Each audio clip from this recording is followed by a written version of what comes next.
All right. Well, all right. If we could stand for the Pledge of Allegiance.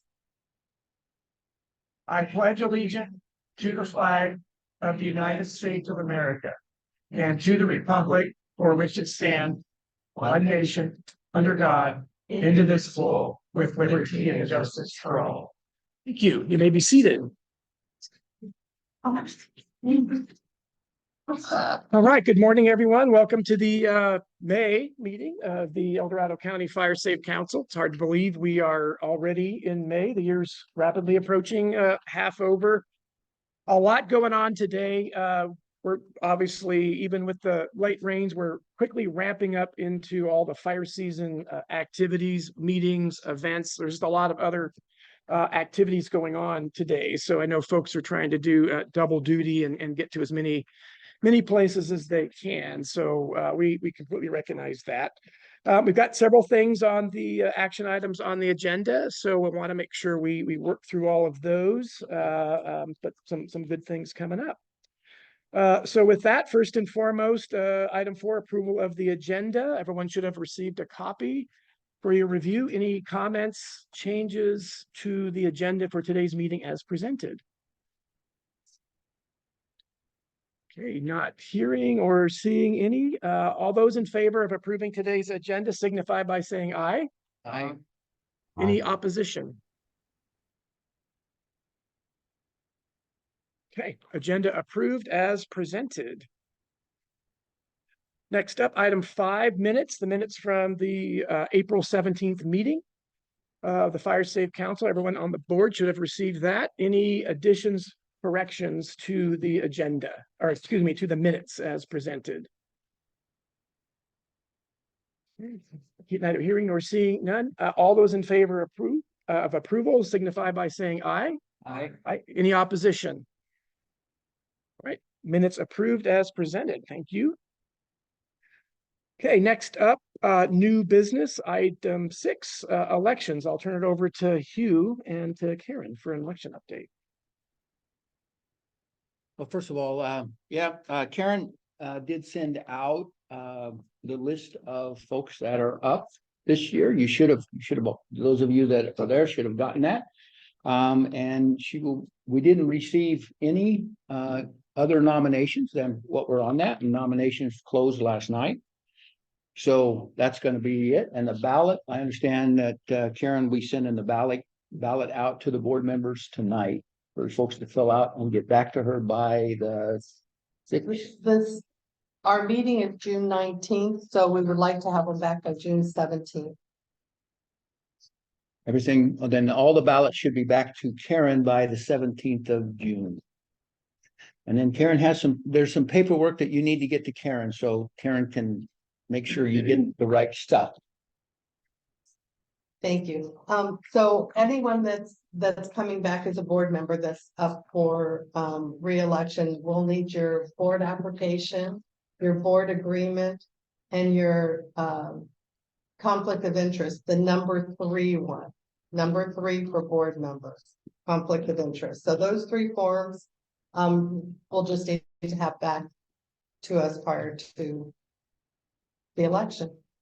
If you're running again, if you're planning on staying on the board. That's it, unless there's any questions. Those forms. Let's pass them.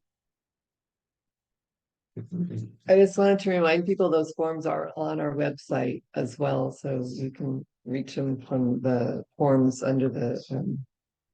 I have to check in the exact area, but I know they're there. Under the about, and I'll be sending them out as well. Yeah. I'll be sending them out with the ballot information tonight too. Okay, good. All right. Next up, item B. This is an action item, training committee. I'll turn it over to Hugh. We had a slight little oversight as we were putting that training committee together, so we're kind of backing up for a second, and Hugh will talk about that. Ken is way too polite. I just decided one day I should probably read our bylaws, and I did. When I did, I realized that when we create a committee, then we have to vote on that, and that becomes a board item that we need to vote on at the standing committee. And when we put the training group together, started kind of as a group, but then it evolved into a committee. So now we have a committee of training people that meet on a regular basis to talk about the training program and what we're going to do within the Fire Safe Council. So to try to correct what I didn't do originally, we need to actually do a vote on whether or not we want to actually have a training committee. Could you maybe, two things maybe would be helpful, just very briefly. One, who's currently serving on the current working group that you're proposing as the committee? And then maybe two, just a couple of, maybe a highlight of the things that you've been working on. Okay, yeah, the training committee, first of all, originally was just sort of there with the folks that did the training, the defensible space training last year, all of those people. Jeff Hogue from CAL FIRE, Lucas from County Fire, Elizabeth, myself, Ken, Alice, and I know I'm forgetting some, but it's those. And then we did advertise, see if anybody else wanted to, and then Dorothy from Camino, and then also Terry from up there. One is on the training committee.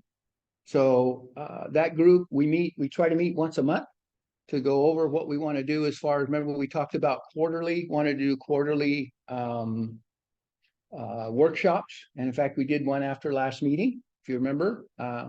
Alice and Kit did that. Oh, Kit's also on a training committee. I knew I was forgetting someone. So we continue to do that. We also continue to work on and look at what we're going to do with the defensible space training.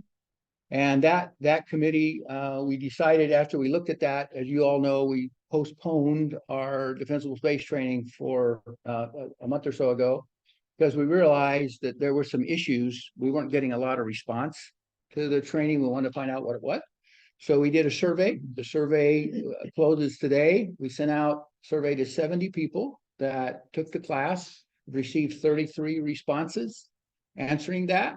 I've rolled those responses up. And then what we've done is we've created an ad hoc group, not a committee, so we'll have to vote on it. Okay. We created an ad hoc group and added a couple more people to that group to talk about the defensible space training and what we're going to do with that. And we also have a meeting this month with that group, but it's not a standing committee. It will be there, at least at this point, it will be there to try to resolve the issues that we see with this whole defensible space thing, like, or do we want a standard form, those kind of things that you all talked about, you all got back to us with. And Elizabeth has agreed to kind of be the leader of that group. I appreciate that. Thank you, Elizabeth. And so we'll be getting back with that. And it may be, I will just give you a heads up, it may be that as they do that, they may say, you know, this is so important that we want to make this a standing committee. But if we do this time, we won't make a mistake. We'll come back to you and let you know. So that's what's going on with that. So yeah, questions for you. Yeah, any questions about that? Yeah. Two questions. What, this may be covered in the bylaws, but like in your case, I'm not real familiar with it at this point. Welcome to my world. What do standing committees, what is it that they do, or what privileges do they have? Or I mean, why does it have to be a standing committee? And the second question is, how is membership determined on these committees? Is it just volunteers, or is there a process? Just out of curiosity. Yeah, no, it's there. First of all, the standing committee, and you know, if I miss this up, Steve, I'm sure will let me know. But a standing committee is just a committee that we decide, we as the board, we decide, hey, you know what, we need a committee for this. This is something that is so important to us in our operation that we need to actually have something that's a standing in place committee there to move this group and help this group continually with a training, because the training program is a lot bigger than it originally was. Obviously, we've done a lot of things with that, and you don't want like one or two people making all those decisions. So it's better, and the membership of that is strictly voluntary. A couple meetings ago, I announced to folks and had a sign-up sheet in the back, and those people that signed up were the ones that we put on that. I will tell you, originally we started with just the group, all the trainers that have been trained to do defensible space training and that sort of thing. That was the original core group. But then we realized, there are other people within the Fire Safety Council that might be interested, so we did advertise that, and that's how that came about. The advantage of that is you have a group that once you know who they are, any of you, even if you're not on the committee, those are people you can talk to and say, it would really be great to have maybe a workshop on this subject or that subject or what have you. So that's what I hope that answered your question. Yeah, it's still open, but I will tell you, I can say this because I'm not running for vice chair again. No, it's just my opinion, having played this game for so many years, that if you get a committee and you make it so big, you never get anything done. So you'd like to try to keep it with, a core group of people that have a real vested interest in a specific thing to get stuff done. Now, that doesn't mean that if somebody says, I'm really interested, I want to be there, we're going to say, no, you can't. But if somebody has an interest, you let me know, if you're willing to meet on a monthly basis and be part of that working group, then you're welcome. Chris. I'm president of the El Dorado County Taxpayers Association, and one of the things I found out is leadership is critically important in any committee or commission, or if you don't have that leadership, you don't have the ability of someone truly caring. It seems not to work. So I've had to modify my approach in my presidency in order to be able to keep people together and making it functionally plausible that you can get some conclusion. Can you speak to that part about people in your committee and that leadership aspect of it? Because I think that's a particularly important part of any group. Sure. Well, first of all, that's one of the reasons that I kind of just asked the original training group for the defensible space folks. We did 3 classes last year, and over that period of time and trying to put that together and working together, that group, we kind of bonded pretty well as far as the trainers and things that we wanted and things that we felt like. And of course, we had discussions among ourselves about things where we wanted to see maybe the Fire Safety Council go in the future.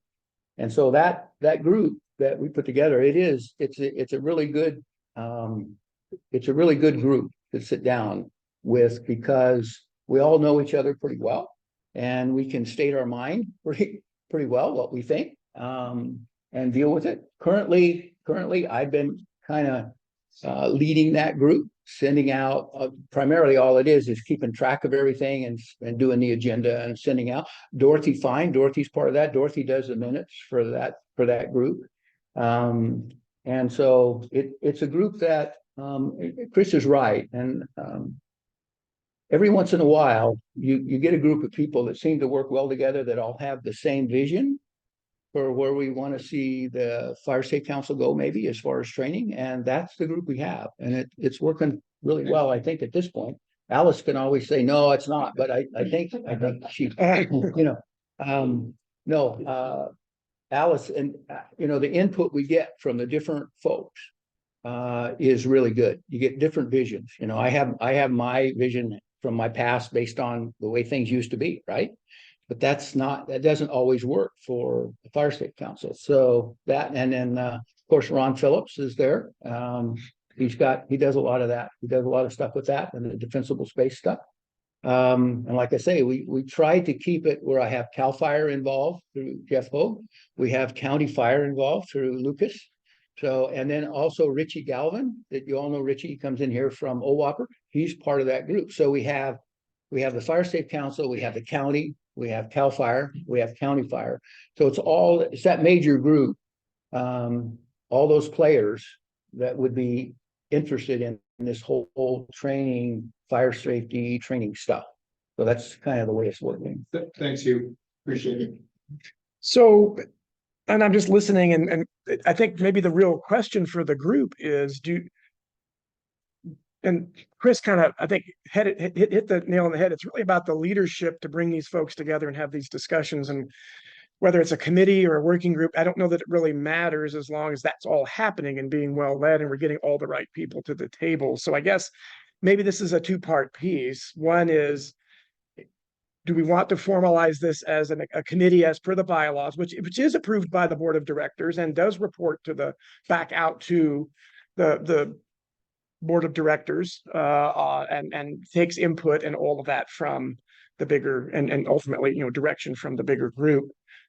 We've kind of historically been sort of a cross between working group and a formal committee in most of our actions, whether it's grants committee or other things. We've sort of been operating under the spirit of that, but we really haven't necessarily, for example, historically, we've had a governance committee. We've had lots of things that we've called a committee, but we really haven't necessarily been following this sort of very rigid structural piece. So I think that's the first question maybe on the table is this is going to be an ongoing, definitely a process that I think needs to be engaged in. But for the group, do you want to keep it as a working group and allow it to continue sort of with good leadership to be informal and happening that way? Or do you want to take that next step and actually have it a formal committee? And then the second piece is then, how do we manage and entertain and have folks participate, on and off that group? So just the food for thought. Chris. Just a follow-up. If you're concerned, which it doesn't sound like you are right now, it sounds like you're actually speaking in a very favorable way, that what we have works, then that notion of having to take it to that next step doesn't seem relevant, because it works. If you're concerned, as some of us as board members might be, about what happens next year or the year after, related to the necessity of having something like this, then I say you do make it a committee, following the bylaws, and therefore you are certain then that it'll exist and it won't depend on individuals as much as the structure itself, the organizational aspect of it. Hugh, can you speak to both of those? The one where it's working that you're describing right now that works really well, staying kind of what we're doing, or do you see that would be a question? My questioning you for the future, the next year, the year after. Can you speak to that part? Yeah, that's exactly, you're exactly right. That's exactly why what you're talking about is exactly why I came to Ken and said that this should be a committee, because people change. I'm not going to be vice chair after this election. Okay, I'll still be around the board, but I'm not vice chair, right? People change, and we now have 31 fire safe councils, soon to probably have more. This organization is growing. And when you just go out and say, oh, I got a group of people that they volunteer, they'll maybe meet this month, or maybe they'll meet that month. And an individual, we all know when you do that, you go, well, okay, it's just a group, I can miss this meeting. Now, if you make it a committee, there's always something in the back of your mind that says, I'm part of this group, I need to be there. And I think that the County Fire Safe Council, this Fire Safe Council, this group is at a point where we really need to start solidifying some of the things as we move forward and as we continue, because it's not going to get smaller. It's just going to get bigger. There's going to be more and more and more stuff coming, and we need to be prepared for that. And as I look back at my time having sat here as a vice chair, I've looked at this and I said, you know what, we need to organize this. You can't have just one person or two people say, oh, I'm going to go have this group and we're going to go do that. And today, and then tomorrow they're not doing that. We need to really establish some formal organization within the Fire Safe Council, say that the things that we feel are critical to this group need to be there and they need to be established. And that's really primarily why I want to move it that way. I'm ready to make a motion at some point. Do we have one question we'll entertain before the motion? I haven't made it yet, but if you want to make the motion, I'll second. All right, make a motion, we form a trade union. Is that right? Yes, do we have a second? Second, Okay, so now discussion, because I want to throw something back out on the table, then maybe an amendment to that, just as a food for thought. And that's the decision here, yes, make a motion to approve a training committee, but the current working group will come back to this board with a recommendation on a draft charter and sort of membership, because it's a little bit of a nuance. It's not just fire safe councils that are part of this training committee. We've got partners. So what does that look like? And I think maybe the board should hear more about what that structure should be. So my recommendation would be we amend the motion. Yes, we today approve that the Fire Safe Council form a training committee with the current working group to come back to the board with a draft charter and sort of organizational structure for. And it was friendly, yes, thank you. Yeah, any other questions? Yes. So I'm Hassan from Sierra Springs. And what I'm curious about is there any guidance from quote unquote above? People like the state fire marshal's office or CAL FIRE or any other state agency, or even what might be the ultimate overlords nowadays is the insurance companies. Is anybody saying what we need to be evaluating for?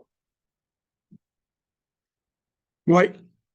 So to back up, I mean, what we're really focused on is in this motion is the training committee itself. We have the training committee is engaging with all of the partners to answer all the specific questions relative to, building construction, insurance, all those pieces. But what right now we're focused on, the motion on the table is to approve a training committee. And then we will build the structure and come back with what that looks like. But the intent of the training committee is to be engaged in all of those subject matters that relate to our mission, which includes all those things you're bringing up. So any other questions? We have a motion on the table. Yep. Second, but I would amend my second to include the friendly ad by our president. Okay, so we have a motion on the table, seconded by Chris Payne. And again, the motion is to approve a training committee with the working group coming back to the table, to the board with recommended charter and sort of structure for that working group. So having said that, all those in favor of the motion as presented, signify by saying aye. Aye. Any opposition? Okay. Motion carries as presented. Hugh, thank you for your efforts in putting this together. We will come back. We'll ask the working group to come back and work with you on a future date to bring back that structure. Yeah, we'll get it. Hugh. Okay, item 6C is Serrano Fire Safe Council. We have today Bill Osgood from Serrano, and as we all know, there's a lot of interest continuing across the west slope of the county to engage in fire safe activities and organized community efforts to better our communities and prepare ourselves for wildfire. And so Bill Osgood with Serrano has been working with his community to put together a fire safe council. He has provided the paperwork to the secretary, to Karen Pullen. One of the things that we're asking folks now is, as we develop or have new proposals come in, is that the proponents of the council work with the Office of Wildfire Preparedness and Resilience to work on their map. And so there's a lot of, as the OWOPR office has really been engaging with county GIS to work through a number of fine tuning, because individual parcels matter now on maps when we talk about firewise communities and insurance and all of that. And originally, many of our fire safe councils, we had fairly loose boundaries, or we drew things at geographic boundaries, and sometimes those bifurcated property lines, et cetera. So the Richie Galvin at OWOPR has been doing a lot of work with a number of the councils to really sort of fine tune those boundaries. And so I know that Serrano, he's working with Serrano and several other adjacent counties to get down into the detail. But I felt that was far enough along what's being proposed that the map was in a good place. So really, we agreed, the e-board, to go ahead and put Serrano on the agenda today for you all to hear, and have Bill say a few words to present, and then we can vote on that. So Bill. Where should I? Oh, yeah, you want to just try the podium there and just push the mic till it turns red, and then we should be good. Back to you so we can see. Thank you. Okay, my name is Bill Ott. Just a little quick background on me. I've been a Solano resident for over 16 years. I served on, To speak into the microphone so the folks online can hear. Thank you. I'm interested in hearing your conversation about committees. So I also served 2 terms on the board for 4 years on the board and chaired committees. And you're right on. I'll tell you the most important thing in the committee is the charter. Get when you nail that down, it makes a big difference. Anyway, before I explain Serrano to you, I want to thank Ken for directing me to Steve Willis when I probably was in October, and I said, who can help us start a fire safety committee? And to Steve, you've been incredible, my mentor, my coach. You really have been invaluable. So I appreciate your support so much. And I don't know if Jeff and Megan are here from CAL FIRE, but they had to take my questions and answer them always promptly. And Richard from OWalker, my crazy questions too. So as I'm going through a learning curve, and I also appreciate that the board is giving us consideration. To let you know, for Serrano, it's a 4,000 acre development. It's a common interest development. There's 4,800 home sites in Serrano, among 1,000 acres of natural open space. And that we pretty much sit on top of the ridge, and as you drive up 50 and you pass Eldorado Boulevard, and if you look up, you'll see the very top of one of the villages. Well, Serrano stretches from that point all the way across Basket Ridge. So it is a big development. Behind those ridges, as you can see, there's 15 distinct villages, and there's a mix of custom and production homes. One thing that's, I think, important is that Serrano is not a rural community. It's an HOA managed development. It's governed by CCNRs, a wildland fire safe plan, and an open space management plan. However, these are the issues that Serrano is dealing with and why I'm here. 4,500 homes have wood mulch and hazardous vegetation and other non-combustible material are in the ember resistant zone around every house. 3,700 production homes have attached wood fences and gates on both sides of the house in that ember resistant zone. 3,000 homes were built before the 2008 Chapter 7A building code. 1,200 production and custom homes are in a high fire hazard severity zone. And 1,000 acres of natural public open space, which is a combination of dense vegetation and grasslands, grows unchecked 30 feet beyond our villages. So we need a fire safe council, and I'm very happy to be able to get to this point. But we needed to inform, educate, and support and assist homeowners who want to protect their homes and community want to comply, well, we hope they want to comply with the new county ordinances that are coming and zone 0 regulations. Those will need to help those homeowners, and there are several who have received insurance coverage conditions or renewal conditions or been dropped, and those homeowners who want to qualify for mitigation discounts. Also, it's important for me to explain that the Serrano Fire Safe Council will be an independent organization. However, the Serrano Owners Association, or the HOA, and the Parker Development Company, who owns the natural public open space, are key participants in our council. Finally, I want everybody to be, we understand the role of the Fire Safe Council. We need the community engaged, and our council will be vigorously and strongly encouraging all the villages in Serrano to form fire-wise communities. So with that, I thank you, and I hope you adopt me. So any there's opportunity for questions for Bill or any other thoughts. We'll start with Chris and then we'll go to David. Actually, I'm gonna let David go first. Okay. You said you'll be an independent entity. Are you gonna be an associate fire state council of El Dorado County Fire State Council? Yes, I hope so. Okay, With our vote. thank you, Jim. Now I understand. Well, because initially there were some questions about who you're in an HOA and some HOAs are a lot more involved in the fire state councils. Serrano's we'll be working together. It's critical that we work together, but we're separate organizations. Gotcha. Yeah. Chris. Hey, thanks so much for taking this on.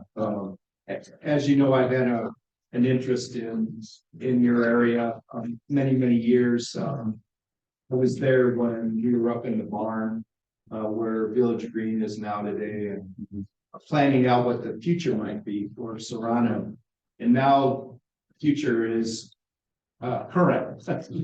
We are at this point juncture of the future. Steve Willis is, I'll consider him to be a grandfather in El Dorado Hills related to fire safety. And his involvement with Lake Hills has been very important to El Dorado Hills. I could see other areas within El Dorado Hills also doing what you're doing. But certainly the 15 villages within your own framework, the Serrano development, is critically important to this question of, can you get them to buy into Firewise? If you can, then they're eligible for things that they may not be eligible today. So I'm ready to support the motion to have you be part of the our family here of associate fire safety councils. But can you speak to a little bit about that Firewise in your own experience with getting that, and how long do you think that would take as you look into your future as a associate fire safety council? First of all, I don't have any direct experience forming Firewise communities. I just believe in them. We've had, we had a committee we formed right at the end of my board term, which I was involved in. We called the Fire Safety Committee.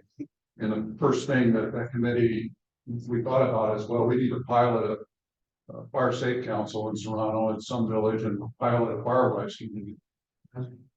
It took a long time for us to realize that wasn't the right starting point. And I had a lot of conversations with Richard at Whopper about, should a fire safe council come first or a Firewise come first? And in our community, I became convinced that in order to get Firewise, we have to have a Firewise council. Because the HOA is not going to push this. I mean, the HOA's responsibility is to maintain the common areas and collect money and hire landscapers. Yeah, So we have to have it.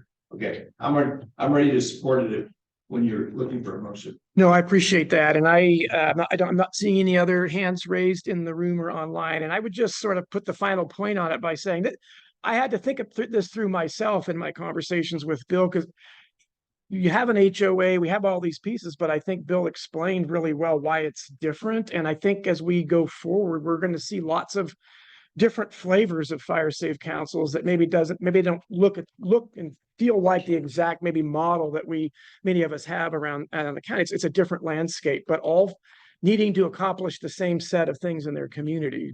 Let me just ask one thing that I report to all of us. El Dorado Hills is basically 3 distinct areas. Green Valley Road north up to the Folsom Reservoir. That's where Lake Hills is. The middle part between Highway 50 and Green Valley Road, which is Serrano and other villages. And then the south of 50, which has grown immensely over the last 10 years. That south of 50 is generally in District 2 of the Board of Supervisors. The north of White Rock Road is District 1. And so you now are actually looking at that center section, essentially most of the Serrano property being there, all the way over to Bass Lake Road. And I commend your efforts. Thank you. Yeah, thank you, Chris. And Let me just. Yeah, good, Bill. I drive through other communities near Serrano.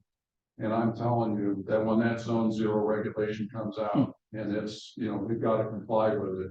It's gonna be a tough road because you've got communities all over the place with wood fences, with bark, with vegetation all around houses. So it's gonna be a big deal that's gonna go beyond Serrano, but you want to get it started. Okay. that's great.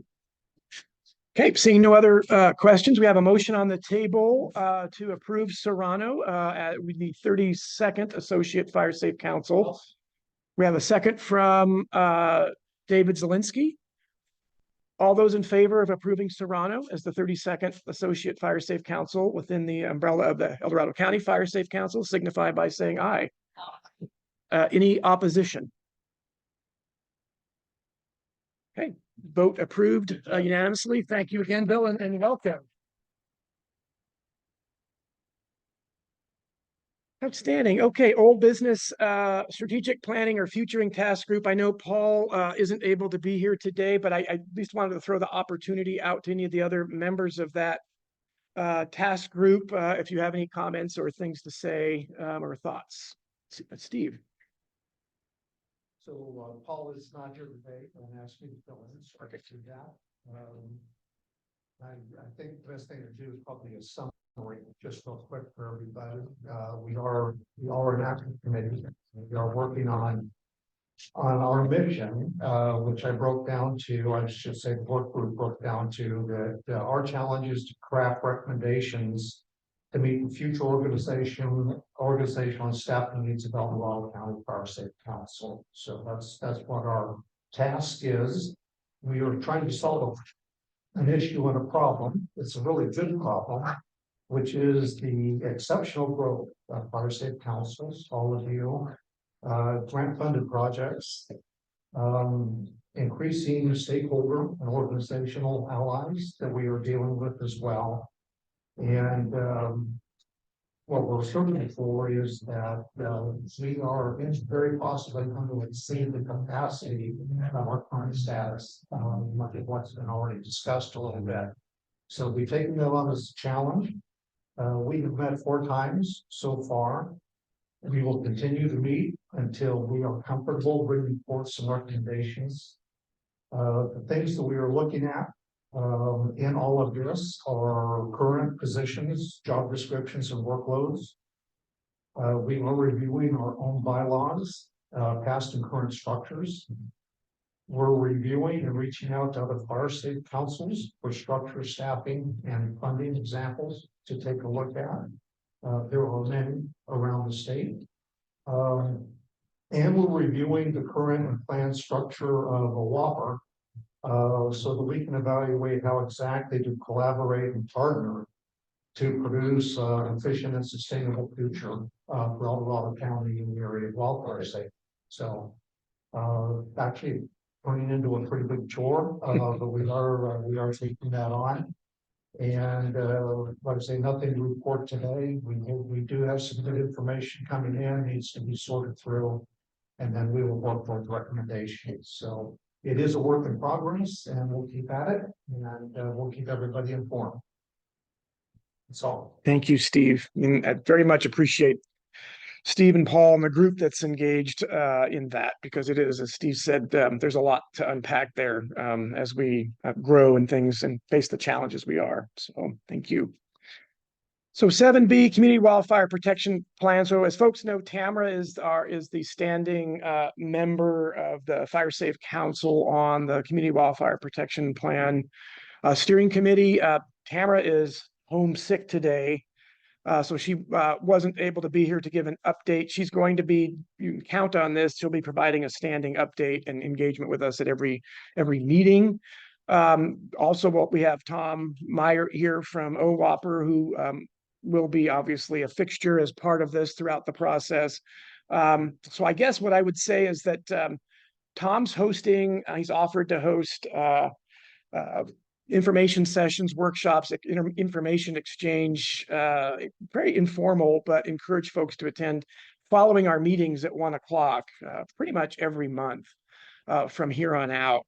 And really trying to figure out, realizing we really need to engage the capacity of the fire safe councils, maybe even outside of the formal CWPP process, because this is one big undertaking, and two, there are a lot of diverse sets of geography and social political aspects of everything we're doing out across the Western Slope. And so to ensure that the Fire Safe Council network is adequately engaged and to get information and share things coming forward, we want to make sure every opportunity is taken to engage our fire safe councils and get information brought forward. So I think what I'll do is I'll defer to Tom during the OWAPR report to provide the update on the CWPP and talk about this afternoon, et cetera. But just know that normally Tamara is going to be providing the Fire Safe Council perspective update as well as the OWAPR presentation from Tom. So unfortunately, again, Tamara's homesick today. Moving on to item 8, Chair's report. I really want to dedicate this to turning it over to Karen Pullen, because again, as we're growing and we're bringing on more membership, some of the discussions, probably the most significant discussion we're having at the e-board has a lot to do with how do we really bring forward the value added of this County Fire Safe Council and this network of associate fire safe councils. We appreciate our partner engagement and our stakeholders and the partner reports, because that's what's making, I think, this relationship successful. But we feel like what we really need to be looking at is focusing again on what's the relationship and information sharing between and among our Fire Safe Council network. So we build those relationships in and among the different councils and share where we have common interests or common concerns, common initiatives to really help bridge and build that network out on the ground. And so Karen's got some thoughts there that she wants to share with the group, and this will be something we really want to build on going forward and hear from all of you on. But Karen, turn it over to you. Thanks, Ken. So what we've been looking at is the benefits of maybe meeting annually or semi-annually for the associate fire safe councils and board members and their key committee members. In a non-meeting, relaxed, more intimate environment with more social interactions, gatherings, with activities and engagement. And some of the benefits of that are the social interaction, getting to know and build relationships with the other fire safe councils. There's now 32 of us, and most of us never get to meet each other, or so that's a key point. We want to improve the inter-council relationships with some team building as well. Strengthen the relationship between the executive board and the associate councils, be able to engage with their key members without the time constraints that we sometimes find here at the general open meeting. Building a communication plan to include consistent, standardized, and accurate messaging to our community so that we're all saying the same things. Opportunity to expand and improve the collaboration between the associate councils. Support each other at each other's events. Everybody has different events. It would be nice to support each other at those. Share resources, successes, lessons learned, what worked for councils and what didn't. As long as I've been involved, I still had to reach out because our Fire Safe Council had never done a green waste dumpster day. So I've had to reach out to others and say, okay, what did you do? How did you do it? So that would be one thing, sharing different resources. Opportunity to assist and share information that may help other councils that are not as active. There are some councils that aren't really as active as others. And they might just feel like they're floundering or like they don't have the information. So we should be able to all work together and help each other out in that area. It allows for an opportunity for those that are unable to attend the regular monthly meetings due to work or other commitments, that they might be able to attend a gathering and get some information from there. Possibly weekend barbecue, potluck, and evening dinner or pizza. What we're looking to do is really strengthen our organization and our relationships, and we're a much better organization when we are together. We want to encourage more volunteerism within the El Dorado County Fire Safe Council at events like the training program, the fair, attending some partner agency meetings. These guys give most of their life to going to all of these meetings. It would be nice to draw in some other people. Succession planning. For instance, now we have the nominations. We didn't really have people that, Hugh and I are both vacating our positions, and we had to basically go out and recruit some replacements. So you want to getting to know those who may want to step up into roles and positions, because some people don't do it because they're not sure what those roles and positions are. So this is a way to spend some time just talking to them and helping them understand. Building stronger relationships between the Fire Safe Associate Council that are close in proximity to each other, that share some borders, and working with Rich Galvin has been a huge help in that area. So those are things that I think that we're looking at, that we're just looking to do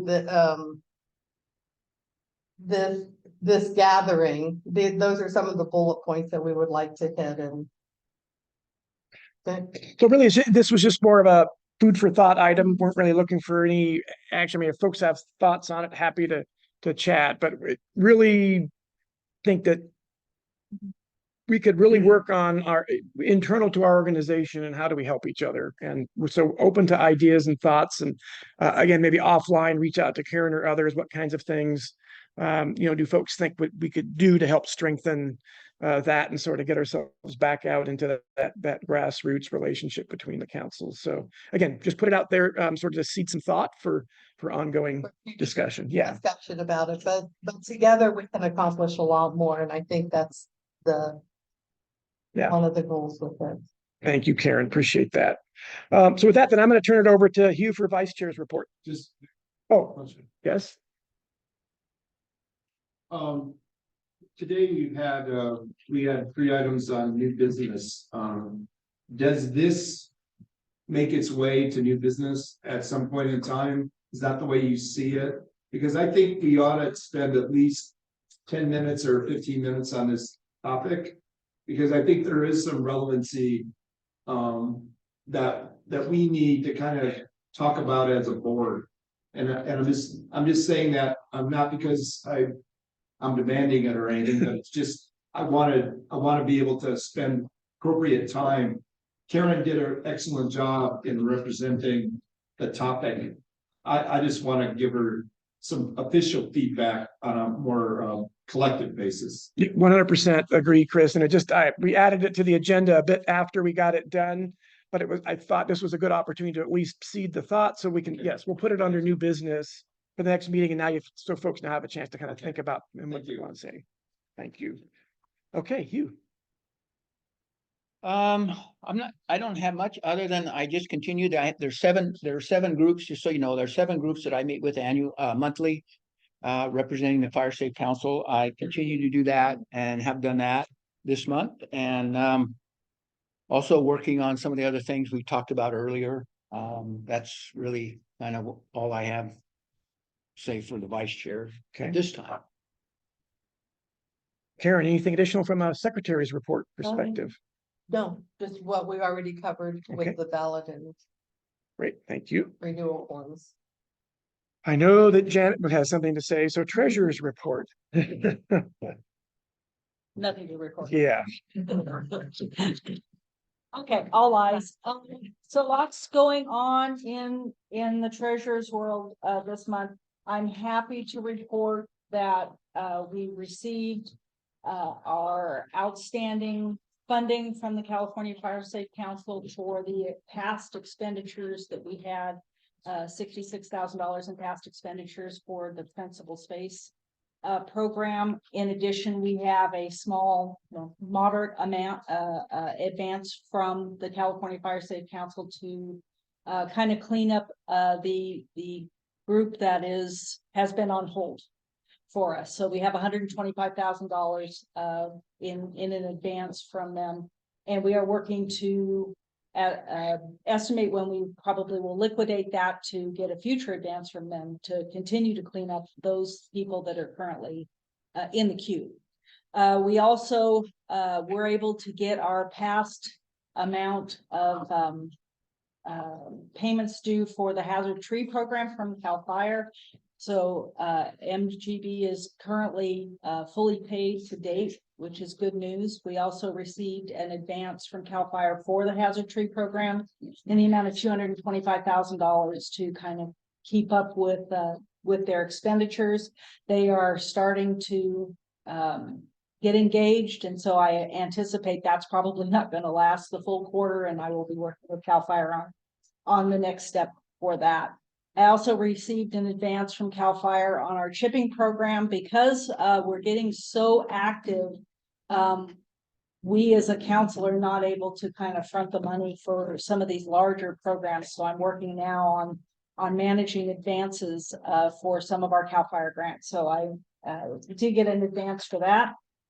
So right at the moment, life is in my world much better than it was last month when we talked about finances. We have a new bookkeeper. Her name is Linda Parks. We signed our agreement with her, and I have worked with her this month on just the first, what our processes are. She has our file. She's working on that, understanding what we do. So it's a learning curve for her, but this is the first time she went through the check process for us, and that seemed to go fairly well. So I'm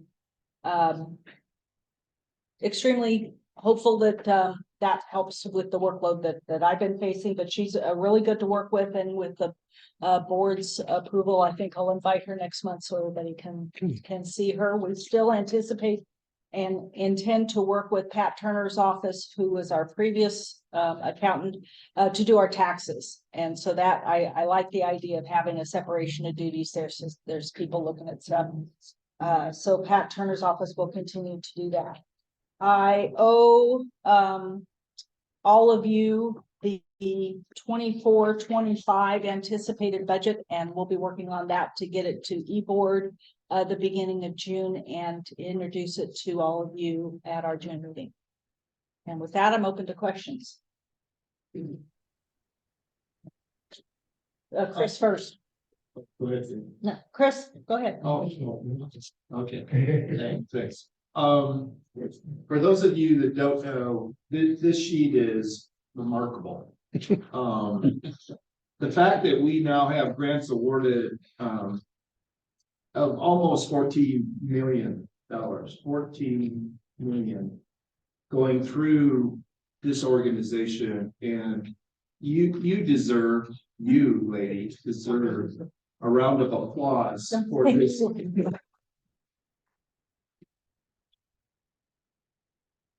My question has, from your knowledge and experience, and the fact that we now have Linda is going to be a big deal, I know, to you.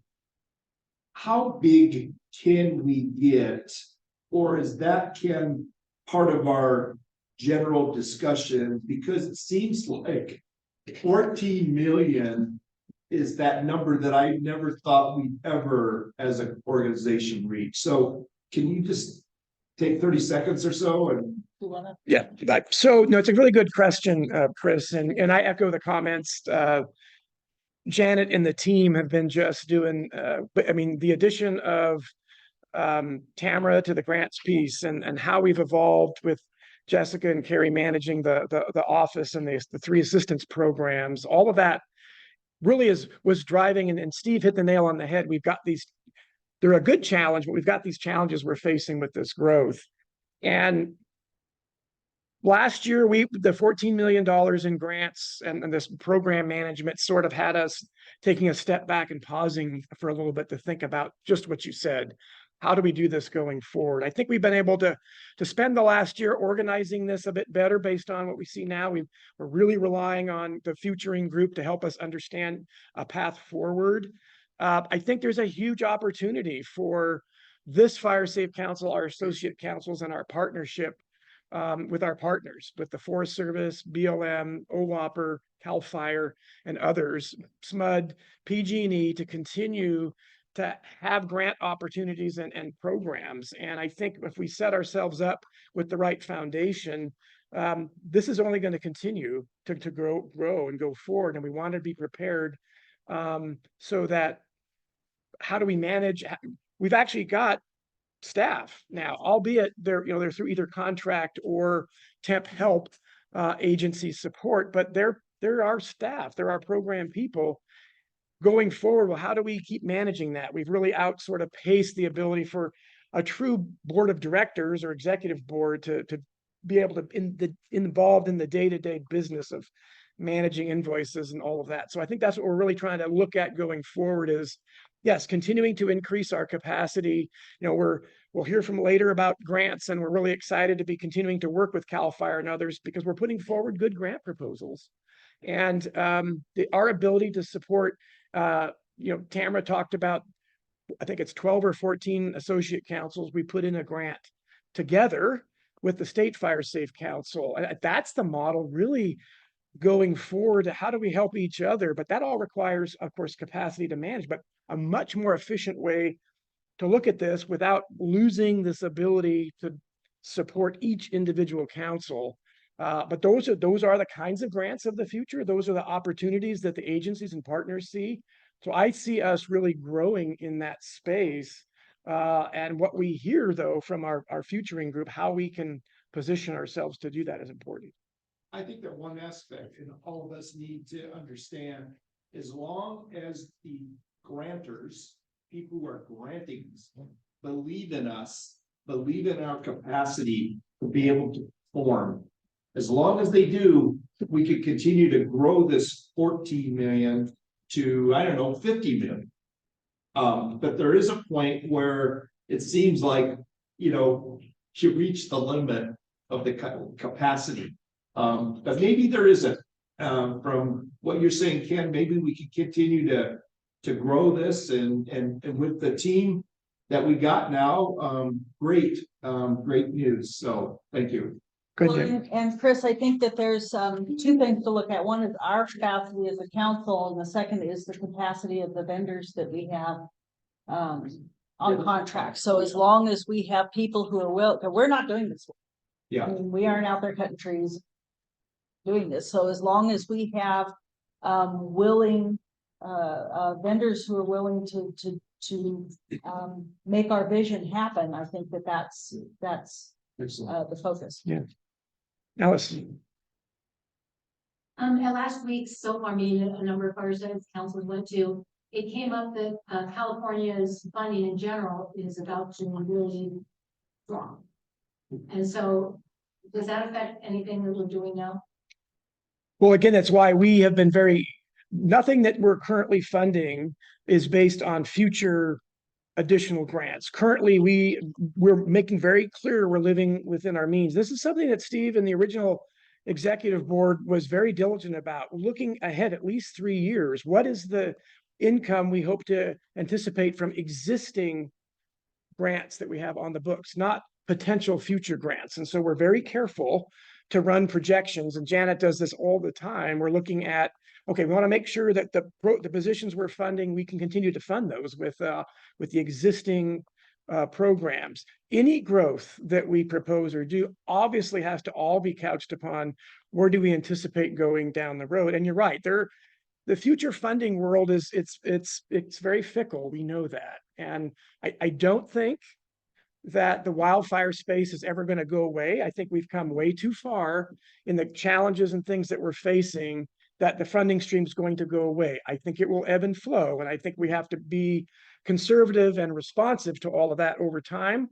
But I don't think we're going to go backwards in the commitments that we're making. And to me, there's two priorities. It's number one, how do we support the constituent base that we as fire, how do we bring the best value right down to the individual community members involved in our councils? And two, how do we bring that support to the individual associate councils? I mean, that really is first and foremost in number one. Our whole mission and network is to provide this support.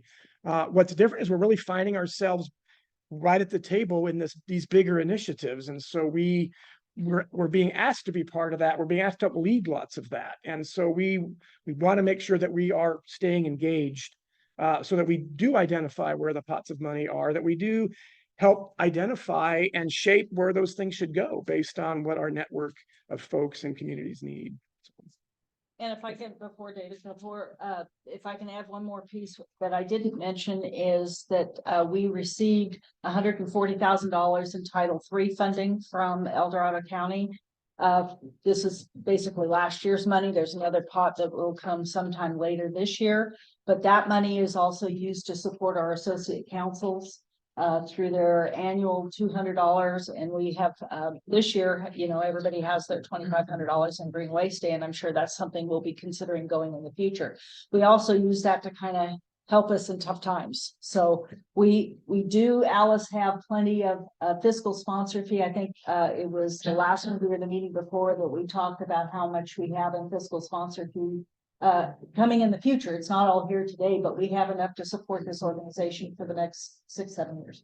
Well, David.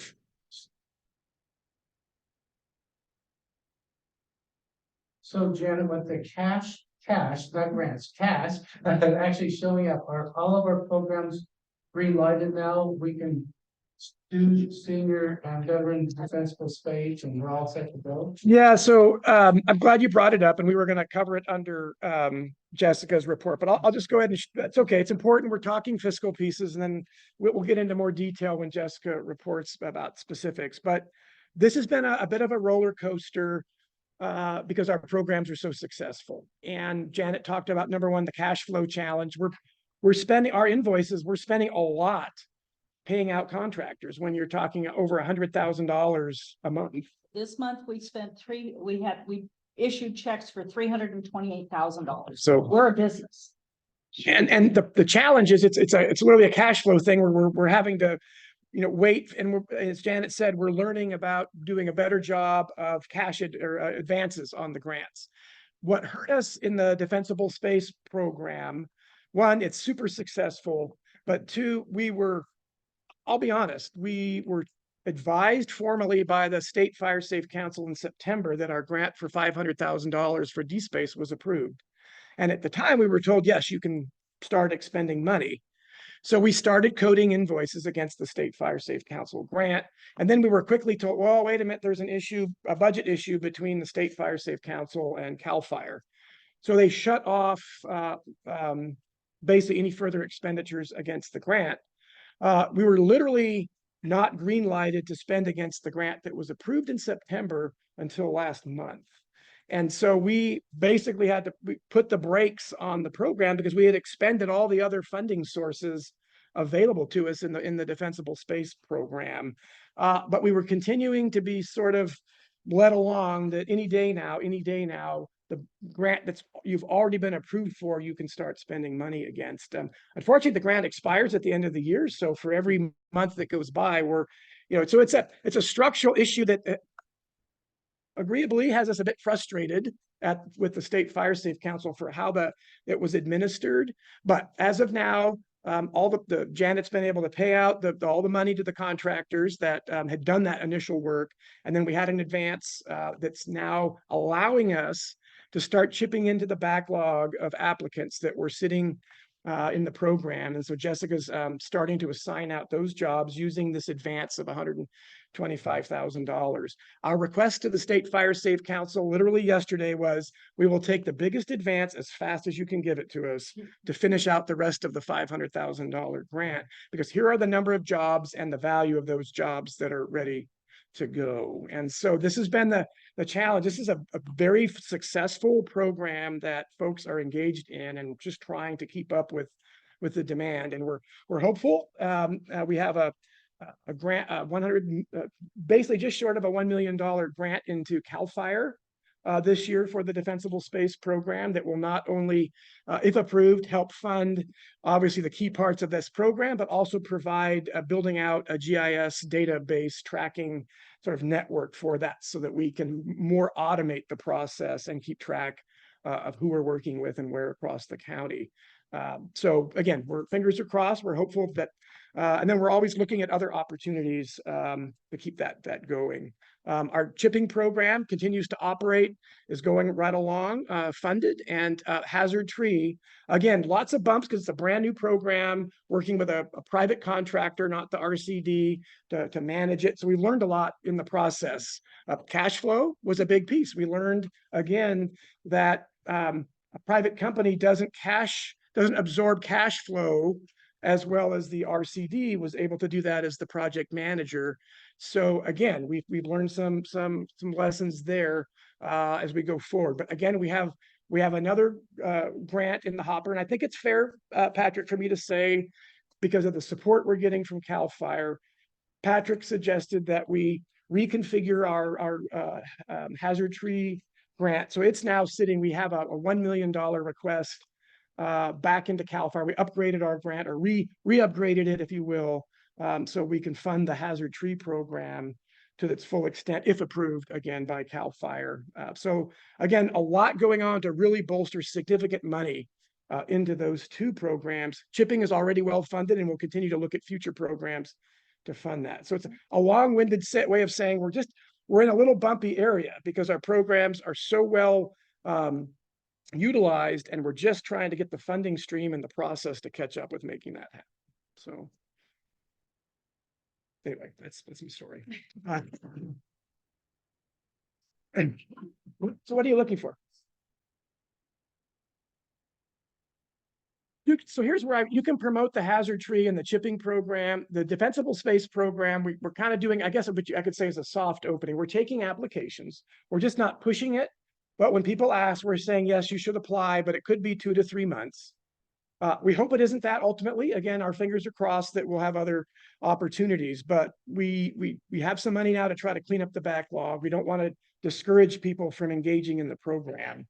But I would let people know we're still pending additional funding. It may take several months to get there. But if you want to apply, you can get in the queue. Chris. David's usually the one who gets into the minutia of the reports. But I think it's significant when we look at it to note that the grant end dates are extremely important.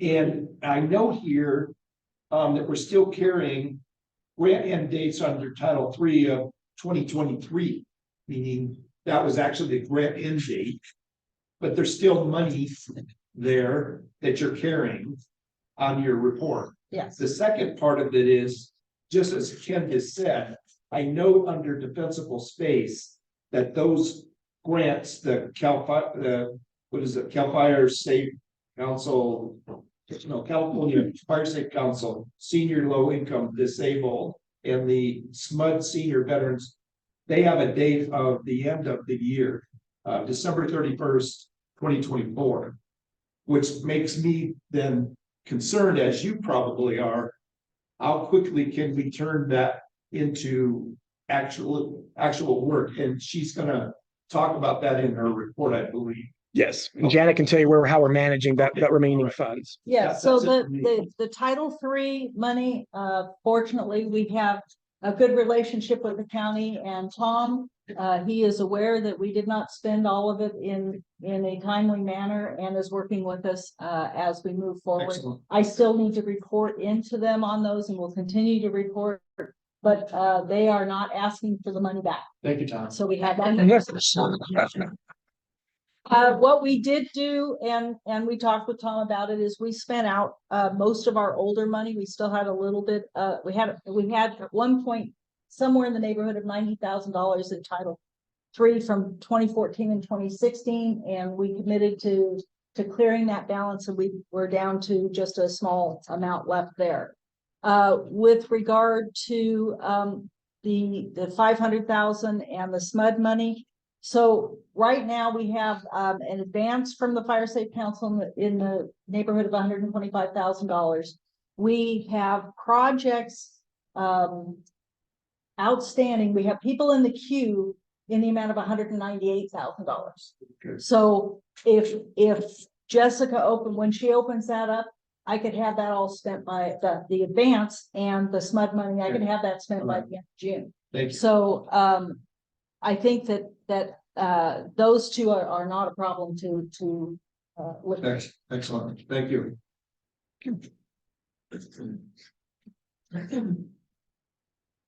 I had a similar question with the end dates on the full sheet. Looking at it, you got 14 million, around 14 million in grants overall. You had that built up in the last couple of years. You worked it down now where there's currently about 11 million plus to spend. And all of that has to be spent, virtually all of it, in one case, of course, the end of 2026, by mid-March. Yes. 2026. So in the last couple of years, you've gone from 14 to 11 million, that's 3 million over a couple of years, $1.5 million or so. And we have a year and a half left to do 11 million. And are you at all concerned about the burn rates, and will we be able to organize ourselves to expend all those things by those end dates?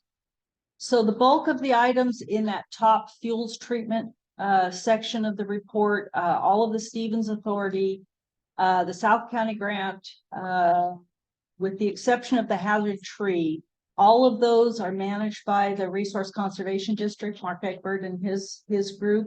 They have spent the time to date getting through CEQA, notifying landowners, getting rights of entry. I'm seeing significant invoices starting to come in. The quarterlies that I just got from Amy at the RCD were a bit larger than what we have in the past. Mark is really good at managing those. If he runs into a problem, he'll let us know and we'll work with the appropriate vendor on extensions. But all of the Stevens Authority looks like it's going to be done. South County is just ramped up. They let the award for the RFP for the vendor to start doing the work. So that one should ramp up. And then Spanish Flat is the other one that I saw some big invoices for this month. Almost 200,000 for the first quarter of this year. So I don't anticipate that we're going to have a problem with that whole top section of the report. Right. But not seeing any other questions online or here in the room. Based on the questions and the treasurer's report as presented, all those in favor of approving the treasurer's report signify by saying aye. David did the motion. Okay. Oh, yeah, sorry. Any opposition? All right, treasurer's report approved. Thank you, Janet. I know it's a bit cumbersome, but I like these kinds of discussions happening here because I just think this part is just too important for everyone not to be engaged in. All right, that brings us up to partners reports. Folks are like I said, there's a lot going on right now. So no report from BLM. I see Patrick here from CAL FIRE. I'll turn the floor over to you, Patrick.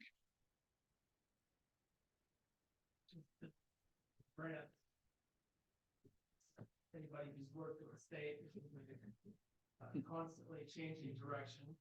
And with the fiscal issues states have right now, where it's probably exacerbated.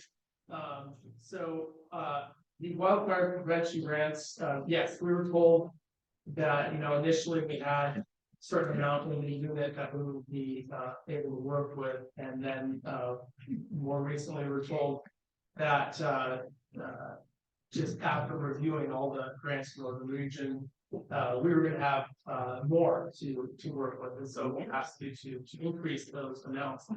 So let's hope that that we don't get any different direction again.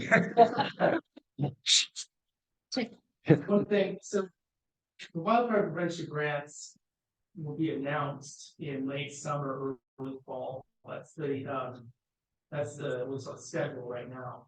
But one thing to keep in mind is that at the same time we were applying for wildfire prevention grants, there was also called for forest health grants. And those that had moved through and gotten awarded sooner, but as soon as they were encumbered, they were frozen.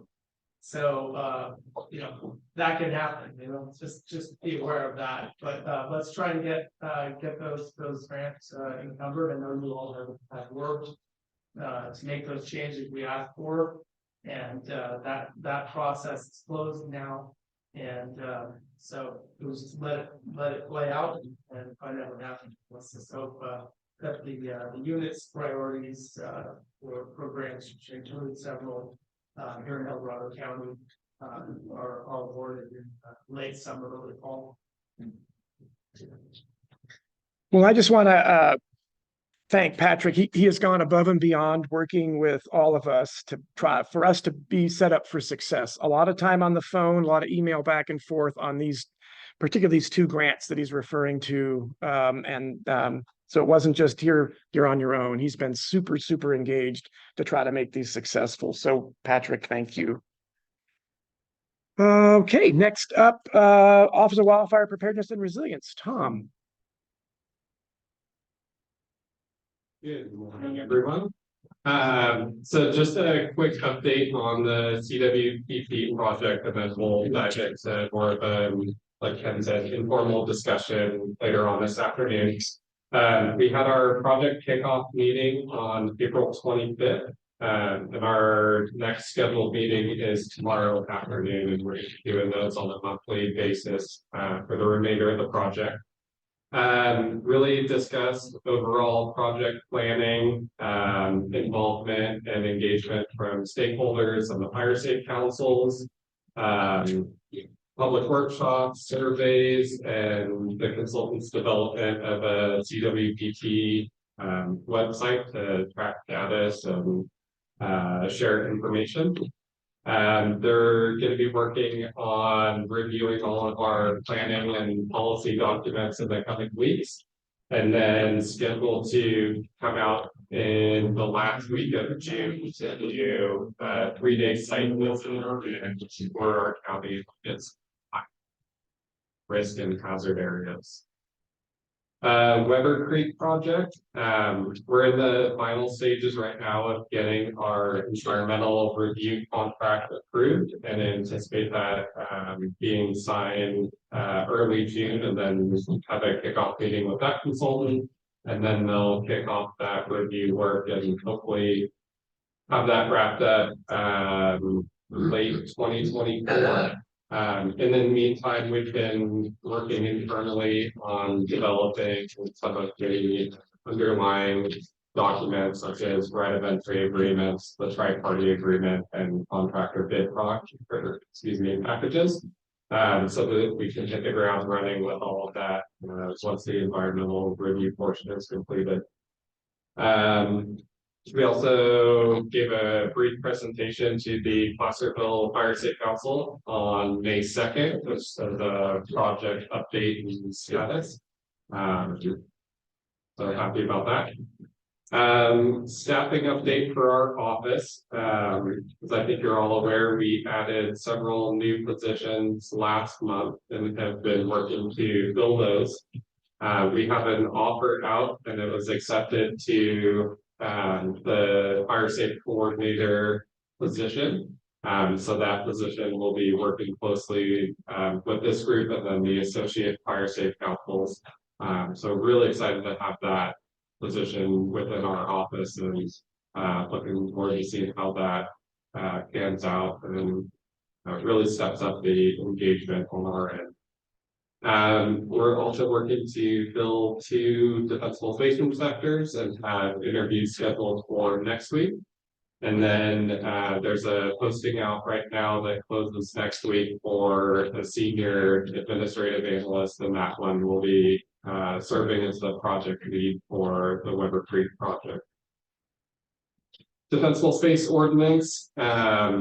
The Defensible Space Working Group and OWOPR have made some minor revisions to the ordinance based on feedback received from the public workshops that were conducted back in February and March. Pretty limited on getting on to the board's agenda this time of year, but it's scheduled to go back to the board on June 18th to repeat the first reading and public hearing. Excuse me, for our Defensible Space program, last week we sent out postcard notices to all residents within the identified CAL FIRE Defensible Space inspection areas and county emphasis areas. There were a little under 4,700 total between those two. And we'll be conducting our first CEA workshop. It's scheduled for June 11th for the Crystal Boulevard County emphasis area. That's from 6 to 8 p.m. at Station 44 right in Longtown.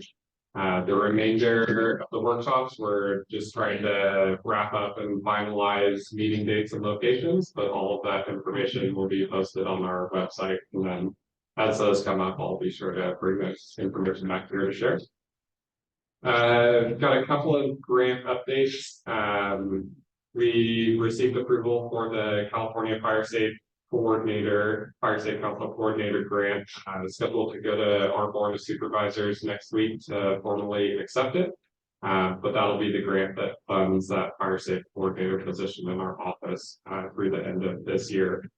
And then we're still pending official award from BLM, and that's that $10 million grant, primarily for defensible space inspections, some strategic fuel reduction projects, and then helping bolster our FireWise program. For that, we're working on developing an implementation plan for the defensible space inspections. And again, that was a target of 30,000 parcels inspected over the next 5 years in partnership with the fire district. So still working on that piece. The fire risk reduction community list designation. We submitted our application to the Board of Forestry on April 1st. And they provided us with a grace period until June 1st to submit the county's adopted safety element. Safety element went to the Planning Commission and was approved last Thursday and scheduled to go to the Board of Supervisors to adopt next Tuesday. So coming down the wire on that one, but don't foresee any issues with getting that everything submitted to Board of Forestry prior to that June 1st deadline. And early indications sound like we'll, as long as we meet that, will be recommended for approval on that list. So that'll be really exciting. And if and once approved, we'll share that information and do a press release in the county. The CAL FIRE 2023 fire hazard severity zone maps. Our board, those became effective April 1st. Our board had a public hearing to adopt an ordinance adopting those maps on April 30th. And scheduled for final adoption next Tuesday as well. It's a busy day at the board. And then just one quick note on FireWise communities. We continue to see an increased interest in those. We're up to, on the West Slope, 29 in good standing and another 11 in various points in the process to get approved. Happy to answer any questions. All right, let's David beat Chris this time. Yeah.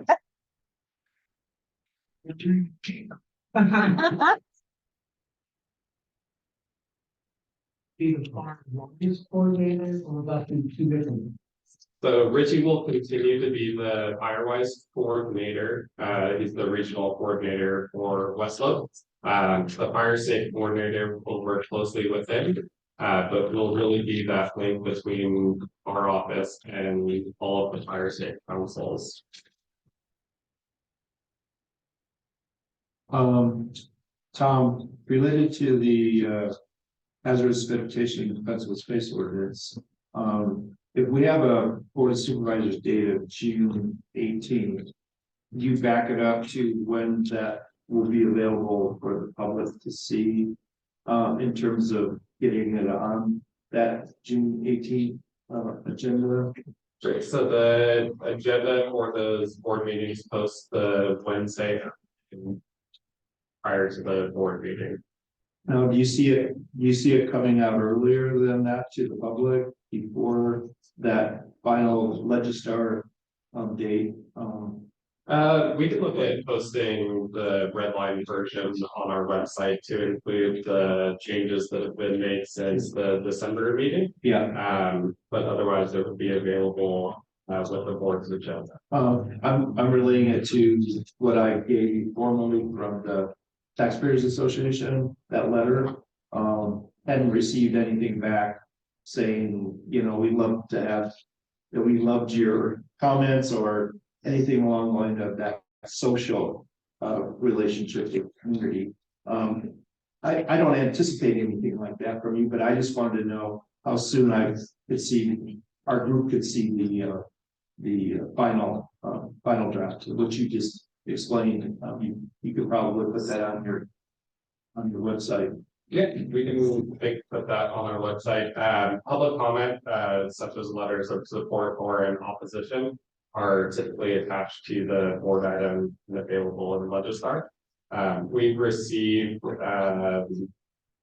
letters, emails, and you name it, over the last 6 months or so. So the plan will be to send that all to the board clerk's office, and they'll take care of those next. All right, Nick Thompson. Else, I have a safety element question, and forgive my ignorance here, but I know that the CAL FIRE created all these subdivision maps. And when they went out, and that's part of the safety element, is that right? So there is criteria, and I'm certainly not a safety element expert. There is criteria within the safety element that talks about using those maps and also development within high and very high fire hazard severity zones and fire safety plans for those. We don't preclude development in those areas, but it's a tool used to help mitigate.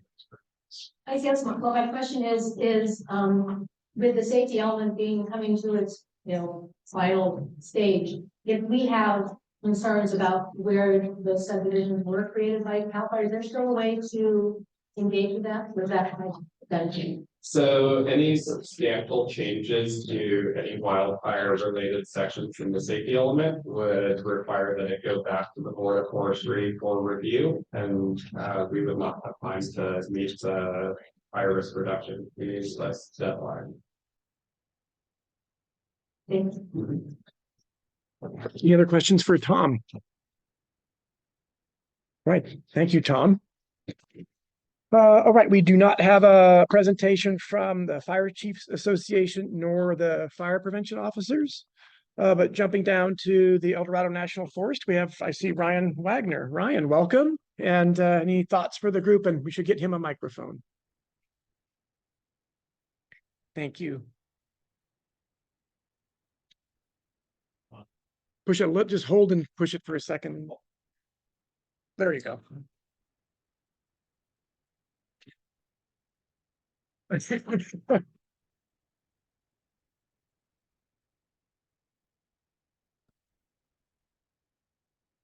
County staff that.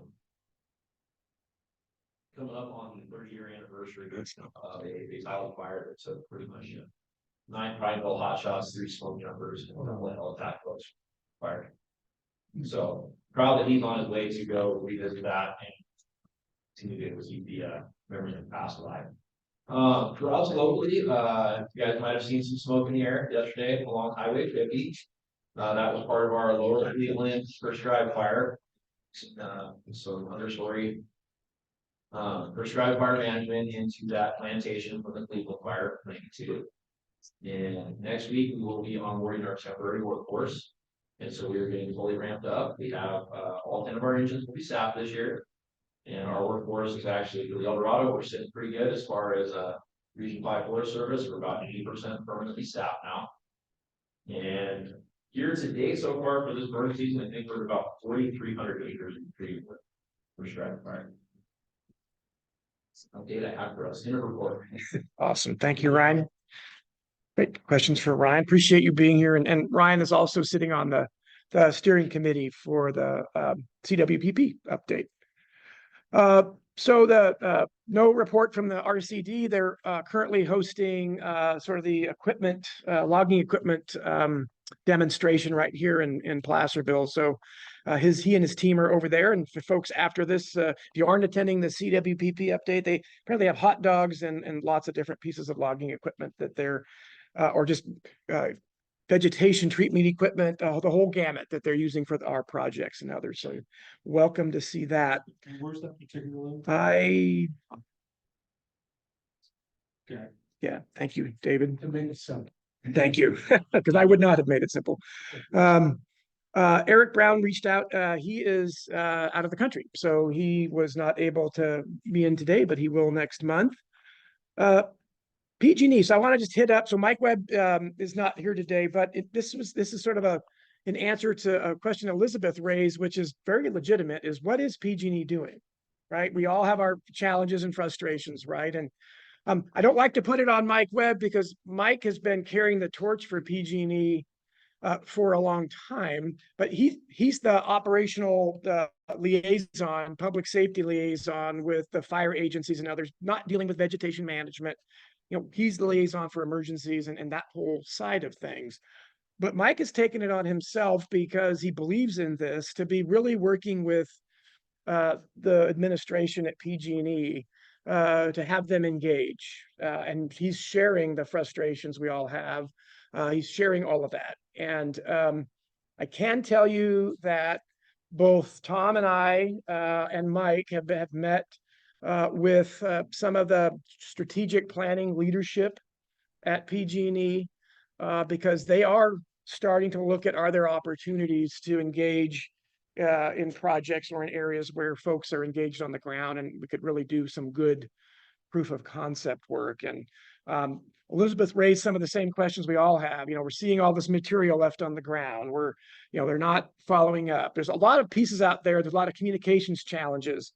The biggest issue is obviously PG&E is a company, and they have to look at what rate of return do they get on their investments. So it does come down to the dollar, unfortunately. And so their vegetation treatment program is managed, from San Francisco or San Ramon. And so the folks that work out here in their veg program do their best to try to get out on the ground and do work. But oftentimes they are redirected based on, higher level decisions. And so we've been working and engaging, looking for opportunities to find some partnerships or some opportunities on the ground to start showing where we can get work done together. And there isn't a lot of detail to share just yet, but I can tell you there's some opportunities being looked at going forward on here in the county with PG&E and with some of the partners. I know that this discussion, I can tell you, has gone all the way to the top to Patty Poppy herself. We've certainly voiced our needs and concerns, even as a fire safe council, as to what things we're doing on the ground with our communities that could really be supported by PG&E. So we're working with them at all levels. It's a difficult nut to crack, as you all know, but I'm seeing engagement and support start to grow. And so I wish I had more to share or more to talk about. I think we will be hearing something, I'm hopeful, in the weeks to come. But Mike's been carrying the torch for us, and he's not willing to give up. And so I talk to him almost every other day. He's asking questions and he's taking things to leadership. So I think more to come there, but I didn't want to leave that out there hanging and hopefully have more to talk. So we have a question in the back.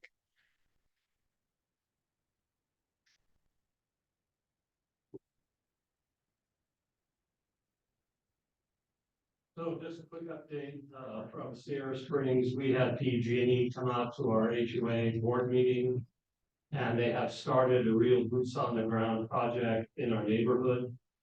They're beginning to either harden poles and lines or actually started underground. So that project will be ramping up within the next year and a half. And they're starting in the lower Sierra Springs area and will be continuing up into the other areas. So that is a real active ongoing project that they are involved in. Awesome. Thank you for sharing that. I think we had, Mike, one question, and I don't want to dive into this too much, but as long as we've got some few things we can hit there. Think about trails and, for the past 4 years, PG&E has had a program where they will grant up to $100,000 to an individual fire safe council for vegetation management work in their community. And over the last 4 years, we've received $400,000 total in grants from PG&E. And it's a very good program that the individual fire safe councils can take advantage of. And Tamara has the information on it. They just awarded us one 2 weeks ago, and that closes it for this year, but next year, the opportunity will probably be there again. Great. Thank you, Michael. So are you good, Elizabeth? Are you? Yeah, just thank you for that update and for taking my rather hairy comments. Those getting feedback area. So this started with person in our fire safe council getting a notice from PG&E that PG&E was coming through to look at the trees and do some tree work. And their official and we got one too in our place. Their official door hanger says that they will chip vegetation 4 inches or less. And I'm just wondering who came up with that standard. Any basic commercial chipper will do 6 to 8 inches. And so why they're limiting it, maybe they're just trying to cover, but it just seemed to me they were going to be leaving tons of material on the ground. And if this is left now with the new defensible space ordinance and increased inspection activity in the county, I just see this becoming a major point of clash that as fire safe councils, when we're out there trying to work with our neighbors, that this is going to cause a lot of problems if we don't all get on the same page. And I know just in terms of getting people to participate in some of the grants, especially South County grants, a lot of, if we hear anything at all from people that don't want to participate, it's because they've had a bad interaction with a PG&E contractor that left a huge mess. And they don't have the time or the wherewithal to manage another project that may be on their property. So it's easier for them to just say, no, leave me alone.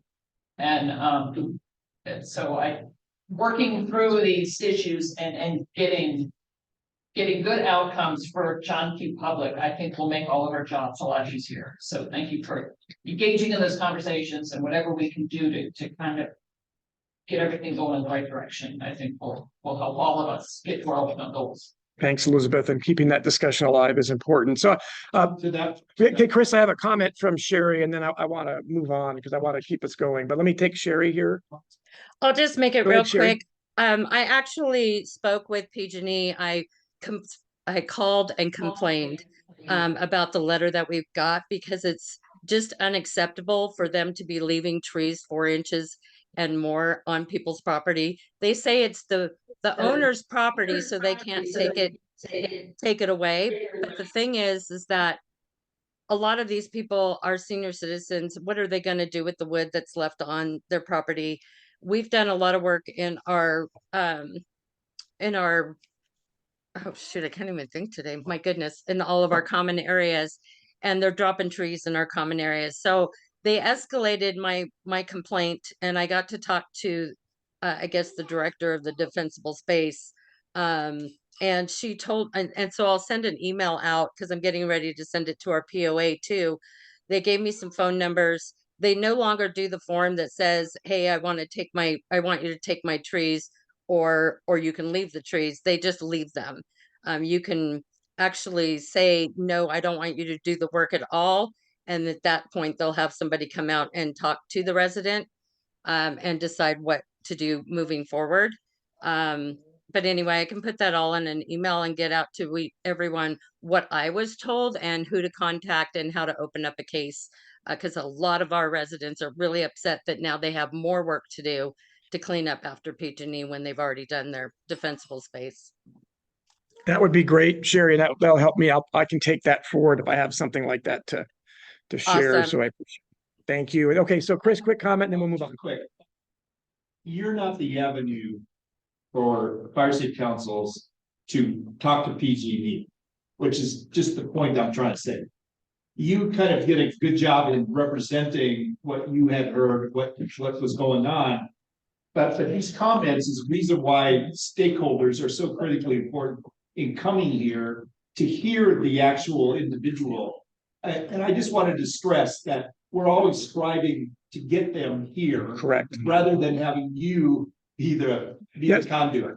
They absolutely need to hear what you've all just said. Couldn't agree more. And we just got to get we've got to convince the right people to come and hear this. Thank you. Okay, so we have Scott Bear from Sheriff's EDSO OES today. Scott.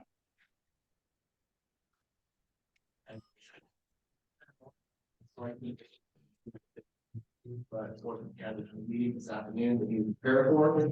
Good news from our office is we completed our local hazard mitigation plans. We submitted that to CalES a few weeks ago. It usually takes about 45 days in CalES, and then once it's approved there, it goes to FEMA for additional 45 days. And actually, we'll be bringing it in front of the board of supervisors to approve it. We're very attention to the evacuation town hall meeting we're having next Saturday, May 18th. It's going to be between 11:30 a.m. to 12:45. I know you guys already did email the information on it, but it's going to be a very good town hall meeting. We're going to have a lot of speakers there, not just from our office. We have members from the county talking there. Also, our firefighter partners will also be talking at the event.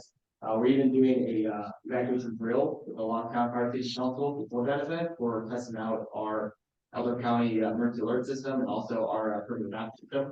And then we will do a debrief of that at town hall too.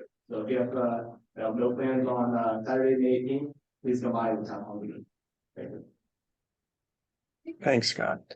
See any questions? And no report today from Elizabeth Dyer at Bureau of Reclamation. So 9 program reports, grants and funding. As I mentioned, Tamara's out. I have just a quick brief report. She has submitted the quarterly reports for the currently active 6 CAL FIRE program grants, all of which we spoke about already today.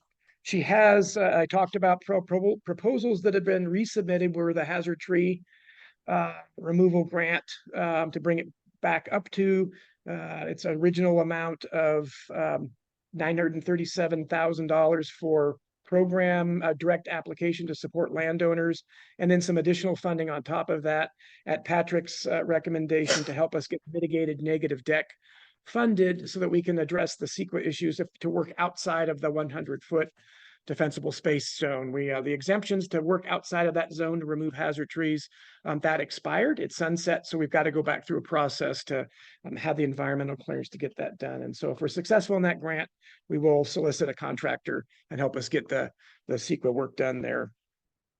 Upcoming proposals, I think maybe one of the same that Michael talked about, but Tamara's working on an application for $100,000 for the Defensible Space Assistance Program through the PG&E Better Together Nature Positive Innovation Grant Program. So we are working on that.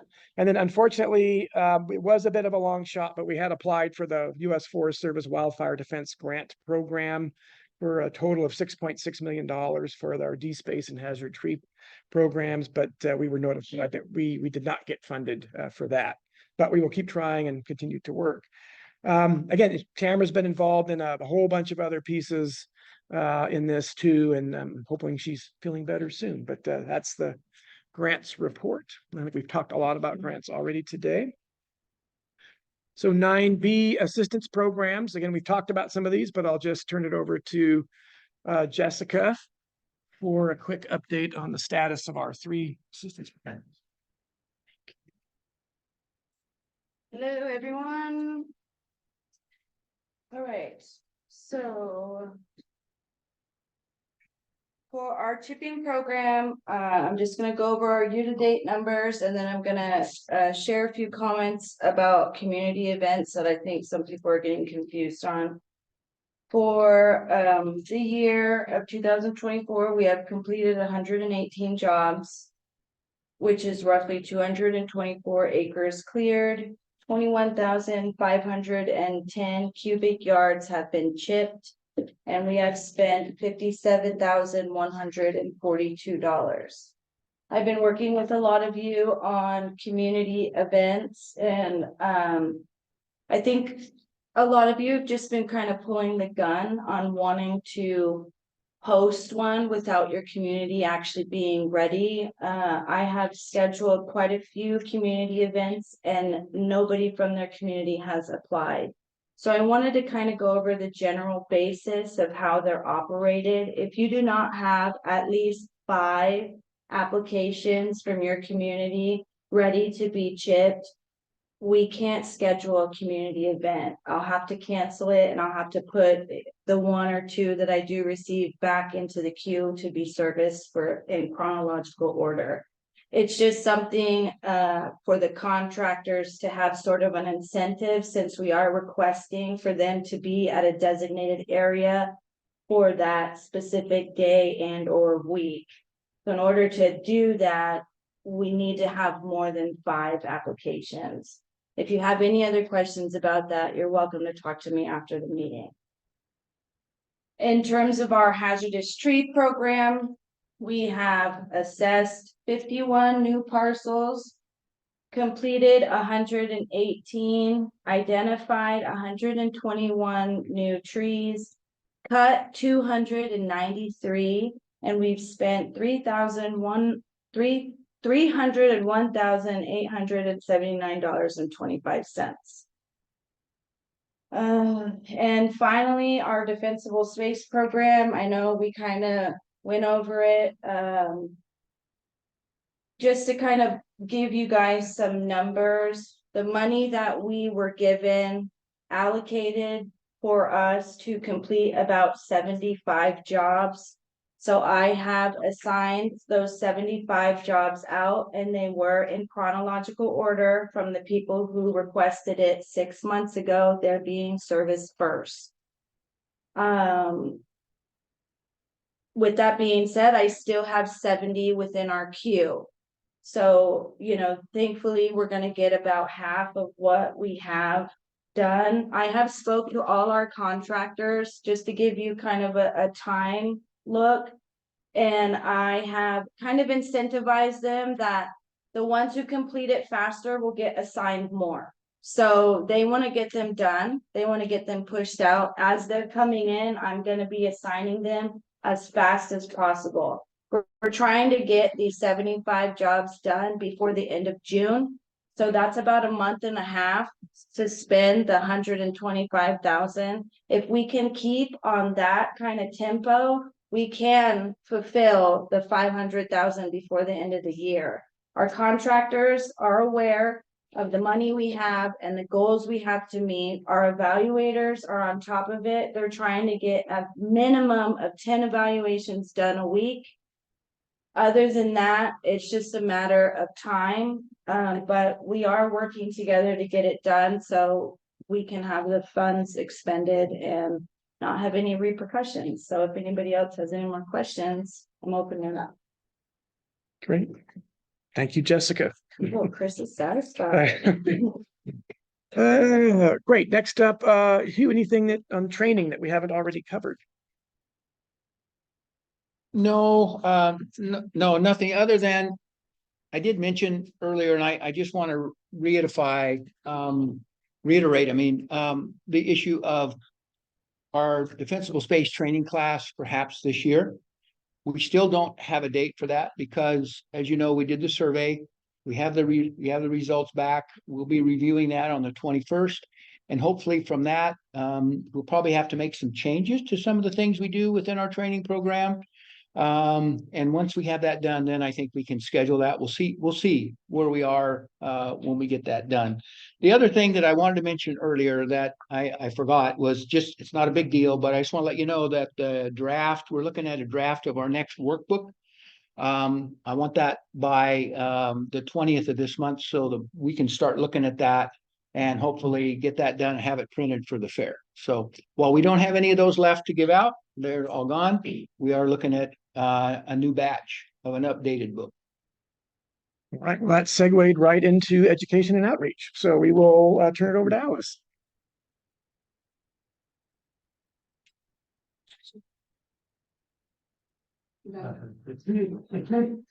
Thank you. Let's see. I love what Karen has brought up about an annual meeting. I just want to remind you too that the fire flash is supposed to also be helping us connect with each other. Excuse me. I'm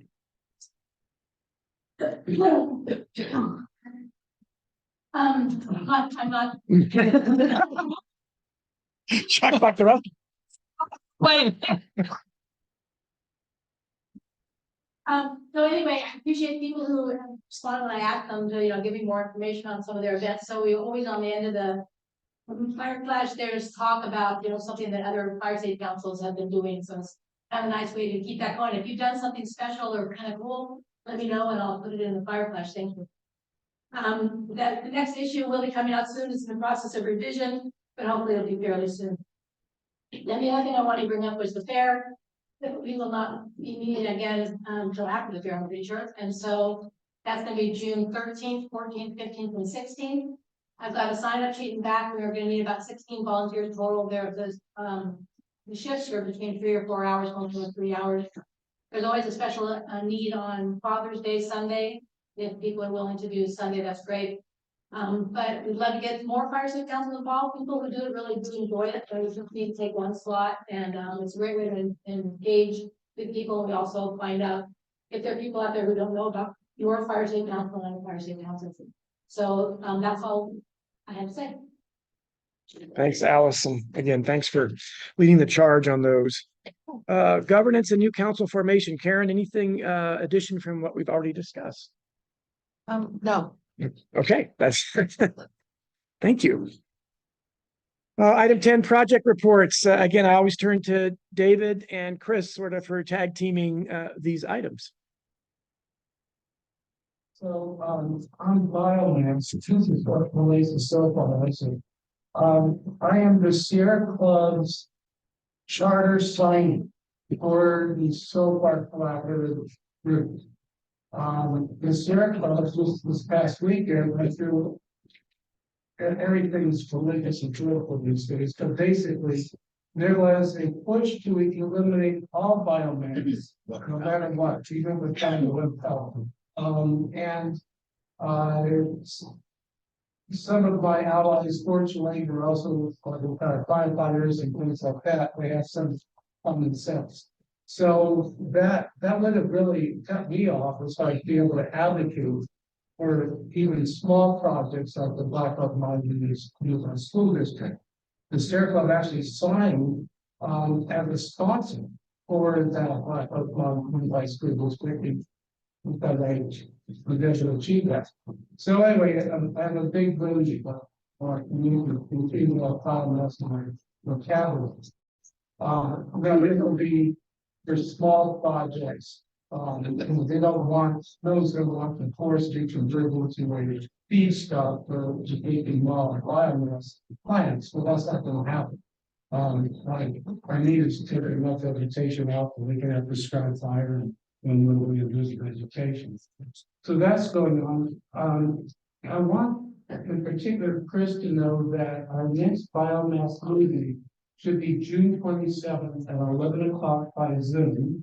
And Greg Stanton, the main town liaison, should be there. And that might help these guys, helping with the communication. And I do understand, Ernie, am I correct that the Grizzly Black thing was not happening, that location's been abandoned, am I correct on that? I don't know who's making it. No. There's so many stories going around the Grizzly Black community, we prefer having it in their neighborhood, but I have no other idea. The U.S. Forest Service had no knowledge of that property being used for biomass. I have no other information. Okay, thanks, Julie. I think it was just George's idea of adding on there. Thank you. The best of biomass stuff. Let's see. We had a wonderful, as Alex mentioned, live meeting at Eldorado Irrigation District and a lot of lake. Voters were there, including Cal Fire and RCD. The next SOPAR meeting is June 12th at 1:30. And I recommend this open to the public. That'll be a Zoom. I think that's a Zoom meeting also, but it's open to the public, and so far, one of those, look at the whole landscape of the whole West Slope County. So I urge people to try to get involved. The Resource Advisory Committee is sort of on hiatus, but we're actually going to meet live on July 9th at the Forest Service. There's over $100,000 of funds sitting there that we cannot get the United States Secretary of Agriculture to sign a piece of paper approving nominees to the Resource Advisory Committee. It's been sitting there for a couple of years or maybe 3 years, and it's ridiculous. We cannot get money spent in our community until someone wakes them up and says, sign the friggin' piece of paper. So we can have a more. For example, Supervisor Thomas will probably be termed out and not be able to hold an elected official seat, and that's been in there for several years, and by the it won't be signed in time for it to be used. So very frustrated there. Draft is something that I recommend to all of you to try to make. It is put on by United Policyholders. They will offer, the offer concept is spreading throughout the whole state, and we're known as leaders, but it's run by United Policyholders. They're what I would call a reasonable consumer advocacy group. And so June 18th is the next Zoom at 1 o'clock, and they do record the meetings so they can be accessed at other times. There's also a landscape vision meeting May 23rd at 1 p.m. That's Zoom, and again, that's a big Western Slope landscape vision. So, like, what are we going to do about Redford Forest? Because they're never going to come back. Things like that. I hope I covered a little bit as supposed to. Does it look like it did? Yes, you did. Thank you. Chris, anything to add? The only thing I would add is that this question of cogeneration biomass is I think the county's starting to take another look at some of the areas, most specifically Grizzly Flats, on whether it's appropriate or not appropriate. If you're going to bring a unit in, a portable unit, technology has changed from when I went to UC Davis back in the 70s, and I was dealing with biomass and cogeneration. And those at that time, technology has changed.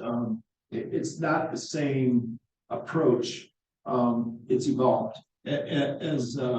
As we know, compost has become an important part of our life now, because every other week I have to take that compost container down to the corner about a half a mile away in order to be able to have the Eldorado disposal pick it up, because that's the law. The law is that you have a container, and it just happens to be 65 gallon, and it's a big container. I've never used that much, but the point being, what I'm saying is that our last meeting or the meeting before that, when we were talking about this, Greg Stanton, as David has talked about, he's our contact.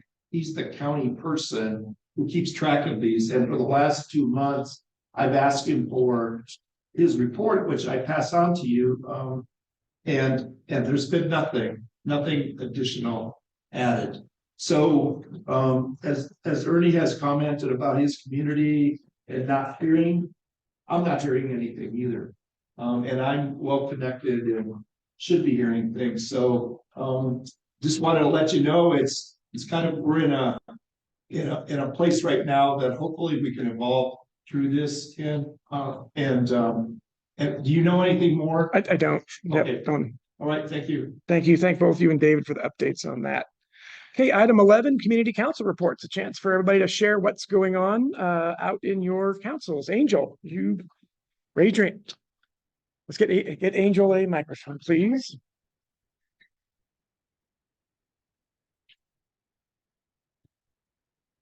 Angel Wallace, Strawberry Council, Saturday, May 18th. 16, Cal Fire. Alice from the Eldorado Fire Safe Council and Eldorado County Fire Protection District will do home hardening. And another one called, oh, defense structure.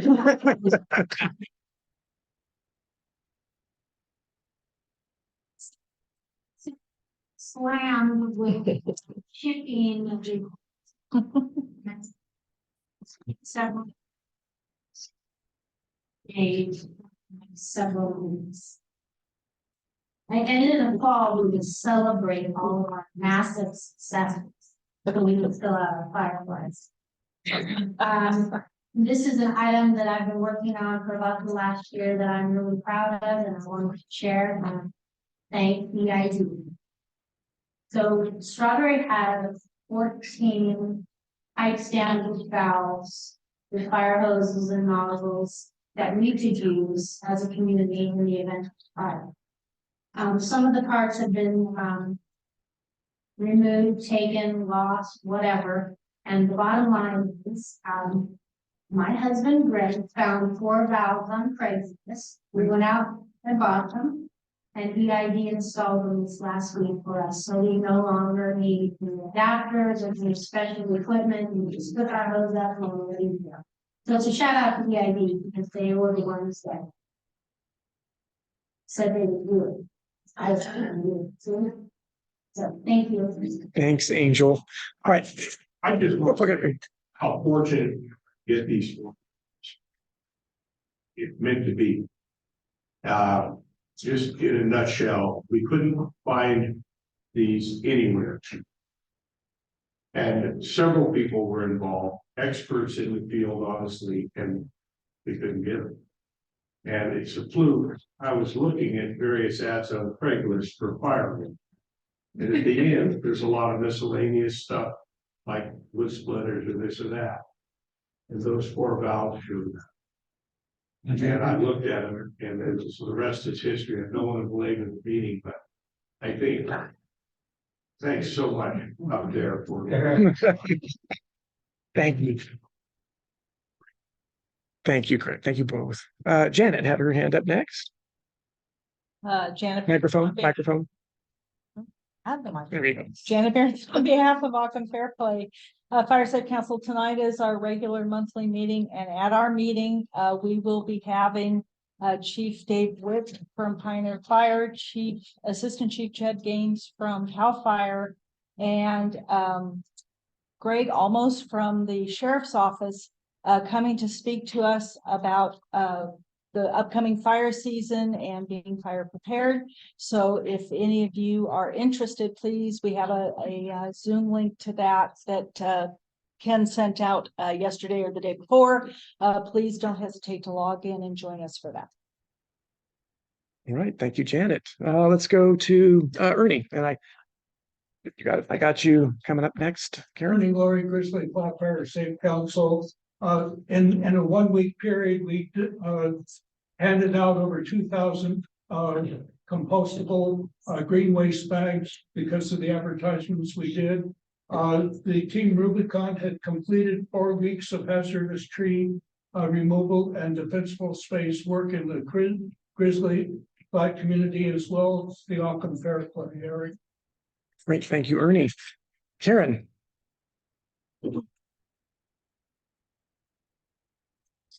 So Mosquito Fire Safe Council has our chipping event coming up starting next week on Monday. And I wanted to give a shout out to Jessica because we're not the most popular drive. Something about a bridge. Yeah. So the fact that she always has the contractor ready for us, and we aren't flailing up here. We're having a nap. I know there are crazy up here. coordinating that for us. Really appreciate it. Thanks, Karen. Others, Elizabeth.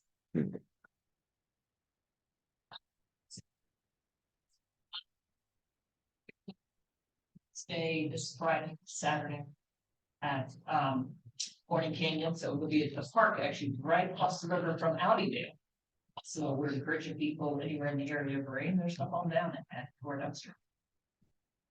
Thank you. Michael. Yeah, Mike Connolly with Overland Trails. We had using a grant from the El Dorado County Fire Safety Council, we had a successful Green Waste Day last Saturday. We had up to 20 people queued up and filled 320 cubic yard dumpsters in 3 hours. Wow. So it was a very successful event. As I mentioned, we received a grant from PG&E for a shaded fuel break within Upper Lake Trails. And we begin our defensible space assessments of all 1,104 private and 238 public lots on June the 1st. Thank you. Thank you. Others, Alice. And one of them was. So we built both of them pretty much. People who had Green Waste Days, done it both ways. Who does it where they don't man it, where it just sits there and people can put it in? Anybody? Okay, so everybody mans it and is there, make sure people, because we tried both this time and we didn't get any traction. I'm just curious if other people tried it. The other thing I wanted to report was actually before Jim. We have a couple of banners that are with CAL FIRE.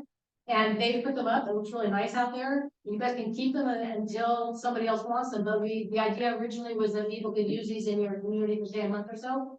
So if you would like to put, one of them has to do with defensible space and one's home hardening, right? They did a really nice job putting them up in their community. So if you're interested in environmental, could you let me know? Thank you. David. Maybe I'll get into this for some fire safety council that's not here today. Diamond Springs on this Saturday is also having a Green Waste Day, but it looks like more of a big party. It's gonna be. That's all there. I keep calling it the co-op. It's on Missouri Flat. Fruit growers, thank you. It's at Fruit Growers, and so that it interferes a little bit with the evacuation, but you can go to Union Line, do the evacuation, be done up by 12:30, and then do the Green Waste at Diamond Springs, right? 12:45, I think, 12:45, all right. And then also Paul Gilchrist is struggling to show up, but he's gonna be trying to coordinate a project for the BLM on Pine Hill. So we're gonna try to expand how much they can, vegetation they can remove, and so I've been trying to connect with Monty Kalahara is back at Bureau of Land Management. He's gonna be the forester again, and so hopefully we can get some coordination going on at Pine Hill. Good. Anyone else? I got You. Texas Hill. I just want to jump on the Green Waste Day wagon with everybody else. Texas Hill, we had our Green Waste Day the end of last month. We had 2 dumpsters, one with a chipper, one without. We filled both of those dumpsters. One with just brush, the other will be filled with chips, which was quite an amount. So it's good. Good. Also, we've had some work being done through a grant from Sierra Nevada Conservancy, a little over 20 some acres we had cleared. We're waiting for a signature right now to do about another 15 to 20. Great. Yes. There's. So Sierra Springs Regional Fire Safe District, again, I'm Hassan.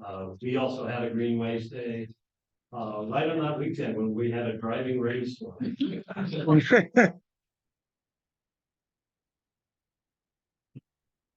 And filled 2 dumpsters and gave away 2 leaf blowers as an incentive for people to show up. So that was a real success. Wow. So reiterating the fire safety work that PG&E is undertaking with the line and pole hardening and the undergrounding of wires, which also extends down into Starks Grade too. So those are the major work going on right now in our.